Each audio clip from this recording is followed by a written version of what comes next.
Bonsoir à toutes et à tous et bienvenue à la Closing Bell du jeudi 16 juin 2016 du Nizar pour vous retrouver.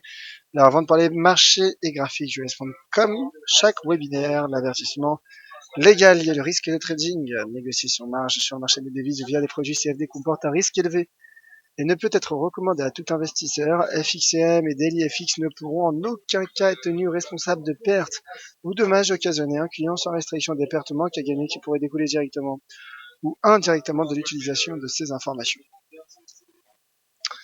Alors, bonsoir à tous et bonsoir notamment à Pado et Tony qui viennent de nous rejoindre sur le chat. N'hésitez pas justement à laisser vos commentaires, à faire comme Tony et Pado. Laissez vos commentaires, posez vos questions et on débute tout de suite avec les graphiques. Et bonsoir à Damien Trump qui vient également de nous rejoindre. Alors, nouvelle séance de baisse pour les bourses, pour les indices boursiers européens, américains, ça en prend la route. Le CAC qui sur le marché spot perd 0,28% à quelques minutes de la clôture. Après clôture, le CAC qui perd 0,28%, le DAX qui perd 0,76% et l'indice pan-européen Eurostoxx 50 perd 0,56%.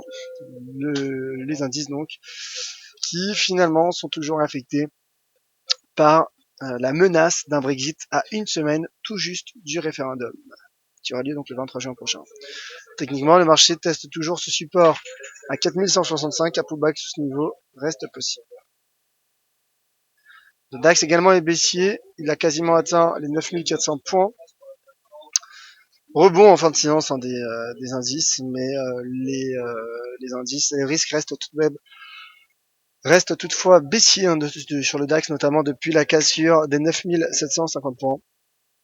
Voilà, tout simplement, le marché teste donc ce support. La cassure de ce niveau permettrait de renclencher finalement une stratégie baissière pour ma part du moins. L'euro-dollar à présent, le taux de change euro-dollar qui est baissier.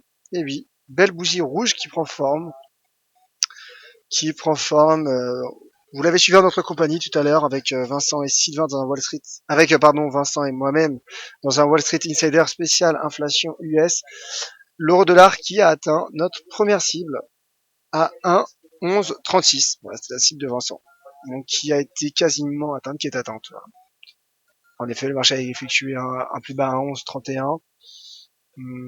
Donc voilà. Target atteinte. Et le marché qui teste donc la partie inférieure de ce canal ascendant. Le dollar qui se renforce malgré des chiffres mitigés sur l'inflation aux États-Unis. Et donc voilà, le dollar qui est acheté, alors que pourtant la Fed hier était dovish, mais le dollar progressait déjà, donc c'était peut-être le signe de la volonté du marché d'acheter du vert. Le pivot sera donc ce cluster entre ce seuil horizontal à 1,1136 donc et à cette oblique haussière formée donc depuis le 3 décembre 2015, 3 décembre dernier. Voilà donc pour l'euro dollar qui est baissier mais qui teste un double niveau de support. Un mot sur les matières premières, ensuite je passerai aux questions. L'once d'or qui reste haussier bullish. L'once d'or qui a atteint les 1309, 1315 finalement au cours de la séance.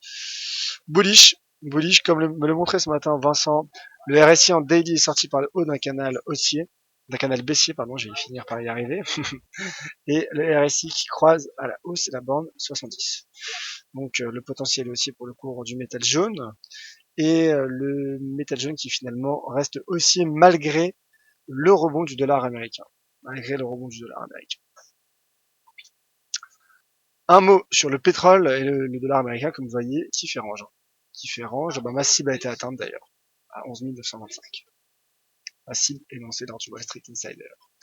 Un mot sur le pétrole qui poursuit sa baisse depuis sa cassure hier effectuée hier, donc la cassure du support à 47,85$, sorti par le bas d'un canal. Le marché qui, comme le disait ce matin un auditeur dans le Commodities Market Report,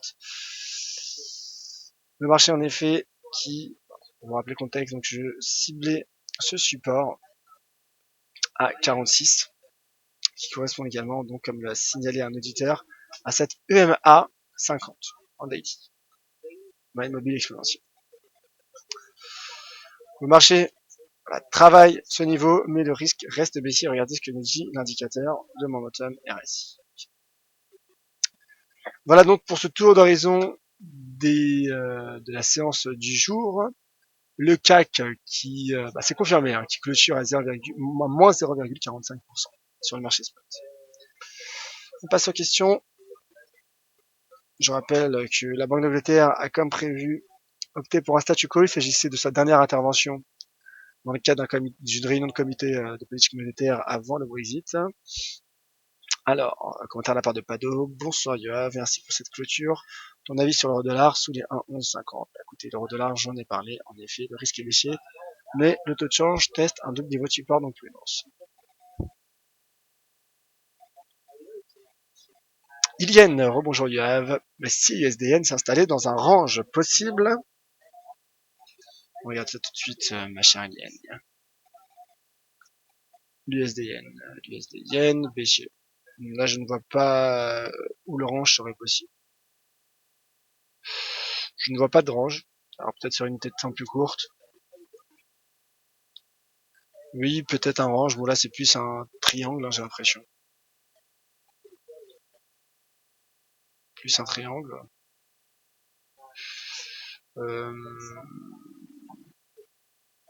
Ouais, un petit triangle. Un range, pas pour le moment. Le risque me paraît baissier. Regardez d'ailleurs ce que fait le marché sur un pli sous cette oblique, qui n'en est pas vraiment une puisqu'il n'y a pas réellement 3 points de contact. Mais en tout cas, l'USDN me paraît baissier. Vous l'avez compris. Le yen profite de ce climat d'aversion de risque, au même titre que l'once d'or. Et du statu quo de la Bolge. Alors, Tony, qui nous fait part de ses performances, journée de dingue sur le DAX, 14 trades, un perdant, et plus 160 points, 160 piles donc, depuis le début du mois, 65 trades pour 2 perdants, hâte de faire le bilan semestriel. Écoute mon cher Tony, je suis content, tu le mérites, car tu es assidu dans ton trading, tu es également assidu dans nos émissions, tu écoutes toutes nos émissions, si Vincent, Sylvain et moi-même avons pu t'aider, sache que nous en sommes ravis. Et Tony, justement, pour ce graphique du Dow Jones, donc de l'US30, pas énorme ça, j'en ai profité, mais sur le DAX, écoute, pas mal. Très jolie mèche, belle réaction du marché sur support à 17 470 points, bien vu, mon cher Tony, et bravo à toi encore pour ces belles performances. Ilienne, qui nous quitte visiblement, bonne soirée à vous également, chère Ilienne. Pado qui rebondit sur l'USD Yen bloque à 103,75, j'achète les creux, dit Pado. Je pense quand même que la tendance reste baissière sur l'USD Yen, cela me paraît quelque peu risqué, surtout lorsque je vois ce graphique. Après, toutes les stratégies sont possibles en analyse technique.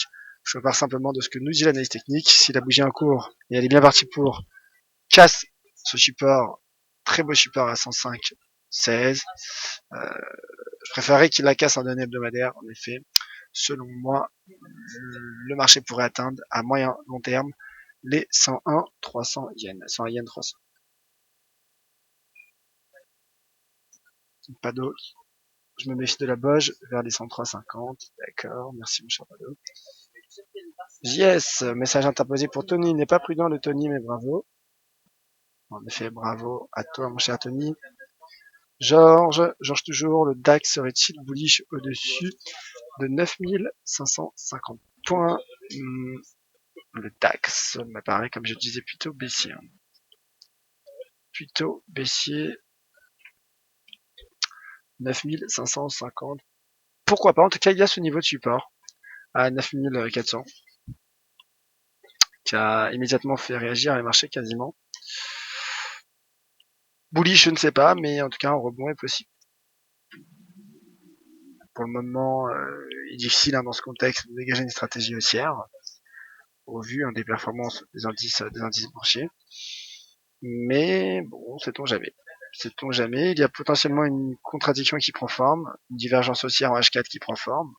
Cela également pourrait être le signe de la poursuite de ce rebond technique ou tout simplement d'une reprise. Mais pour cela, il faudrait que le RSI croise à la hausse cette ligne de coup à 32,50. Georges, de nouveau, c'est penses-tu que l'USD4 retombe? Je ne pense pas. Je ne pense pas, car regardez, le pétrole baisse, donc le dollar canadien est sous pression. Certes, il y a une prise de bénéfices, mais d'ailleurs, notre cible a été atteinte avec la cible de Vincent, la cible qu'on a exposée avec Vincent tout à l'heure, dans le Wall Street Insider, qui était un retour sur cette oblique haussière qui a parfaitement été atteinte, et donc cette oblique baissière joue à présent un rôle de résistance. L'USD4 reste selon moi haussier pour le moment. Le dollar reste bien orienté, il a une réaction simplement sur le RSI. Sur la droite de tendance, et regardez ce qui fait le RSI, il a croisé à la hausse la bande 50. Donc l'USD4 me paraît haussier, mais entrer tout de suite en position ne me permettrait pas selon moi de gérer son risque. Toutefois, un franchissement de ce niveau permettrait justement de relancer une stratégie haussière, mon cher Georges. Rendez-vous demain à 10h15 dans le Commodity Market Report pour les devises matières premières et notamment le taux de change USD4. Tony, grand merci Yoav. Ça n'a pas toujours été aussi rose, mais merci JS, sympa. Écoute, merci à toi, mon cher Tony, de ta fidélité. Et JS, justement. Bon, je pense que j'ai fait mon US dollar à la baisse, prend pas du tout. Sniff, il va falloir couper ça avec des paires. Désolé, mais ça fait partie du jeu. Ça fait partie du jeu, mon cher JS, en effet, mais un range prend forme sur l'US dollar index, comme vous le voyez. Plus d'autres questions sur le chat. Merci à toutes et à tous d'avoir suivi ce webinaire, cette closing bell. Prochain webinaire à 18h avec Étienne Lapouge pour les matières premières. On se retrouve donc également demain pour les matières premières, mais cette fois-ci pour un point de marché à 10h15. Très bonne soirée à tous. À demain. C'était Yoav Nizar pour Daily FX, FXM pour la closing bell. Salut à tous.